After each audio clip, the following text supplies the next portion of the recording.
তো আমি আমার দিনটা শুরু করলাম মন্দির দর্শন করে। আজকে আমার জন্মদিন। তো আমার বন্ধুরা মিলে আমরা সবাই মন্দির দর্শন করলাম। দেন ব্রেকফাস্ট খেতে চলে এলাম বাটার টোস্ট। তারপরে আমরা খেতে চলে এলাম ছোলা ভাটুরে। আমার ব্রেকফাস্টে আমি ওদেরকে ট্রিট দিয়েছিলাম। দেন আমি আমার মায়ের সাথে বেরিয়ে পড়লাম রেস্টুরেন্টে খেতে।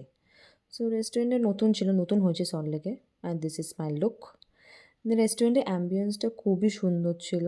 আর এই রেস্টুরেন্টে পুরোপুরি নতুন হয়েছে, বাট এদিকে ইন্ডিয়ান ফিন্ডিয়ান কিছু পাওয়া যায় না। এখানে পুরোপুরি তোমার থাই খাবার পাওয়া যায়, বাট খুবই ভালো খেতে, taste no doubt it's amazing. This is the ambience and it's very good. তো আমার খুব ভালো লেগেছে জায়গাটা, মানে অ্যাম্বিয়েন্স অনুযায়ী খাবারগুলো খুবই ভালো। আর তেমন শুরু করলাম স্টার্টার দিয়ে। এই চিংড়ি, প্যান ফ্রাইড চিকেন, এটা সুশি টাইপের ছিল, চিকেন কাবাব ওটা। And this lunch.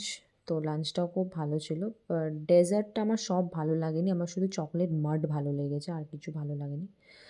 দেন সন্ধ্যেবেলা আমার বন্ধুরা চলে আসে, মজা করে, আমাকে রেডি করে। আমার খুব ভালো লাগছিলো, আমার খুব ভালো লেগেছে আমার সাজটা, আমার বন্ধু করেছিল, রিম্পা। তো এটা ডেকোরেশন ছিল, ওরাই ফুলিয়েছে, ওরাই সব কিছু করছে, ওরাই মজা করছে, আমার খুবই ভালো লেগেছে। And this is my look. Cake কাটছি, একটা কেক আমার একটা বন্ধুরা দিয়েছে, একটা কেক আমার বাবারা দিয়েছে। তো দিস ইজ, আমি কেক কাটছি। আমি খুব আনন্দ যে আমার 24 বছর জন্মদিনটা আমার খুব ভালো কেটেছে। আমি পুরোপুরি আনএক্সপেক্টেড ওয়েতে আমি খুব ভালো কাটিয়েছি আমার জন্মদিনটা। মানে খুব খুশি ছিলাম ভেতর থেকে, এক্সপ্রেস করতে পারছিলাম না। আর এরা এখন খাচ্ছিল, ডিনার করছিল, সবাই গল্প করতে করতে। তো দিস ইজ মাই ডে।